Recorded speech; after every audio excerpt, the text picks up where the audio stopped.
আসসালামু আলাইকুম। আপনাদেরকে একটা গল্প বলি।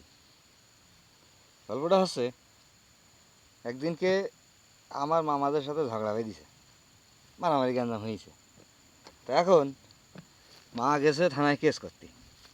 তো মা থানায় কেস করতে গেলি, তো এখন এই পাশে মামারা শুনেছে, শুনে করছে ও কেস করবে, ওর কেস করাবানে, কেস করাবানে, এ করবানে, সে করবানে, হ্যান করবান, শ্যান করবানে, ওর কেস করাচ্ছি, কেস করাচ্ছি, দাঁড়া কেস করাচ্ছি।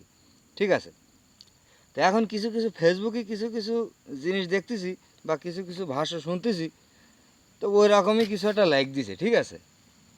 তো পিছনে ফাঁকা আওয়াজ দিয়ে লাভ নেই। তোমার বুকের পাটা কতখানি আছে তুমি রাজপথে দেখাও, যেরকম এখন বাংলাদেশের জনগণ দেখাচ্ছে। সবই জনগণ, আমিও জনগণ, তারাও জনগণ, দেখতেছি। ঠিক আছে।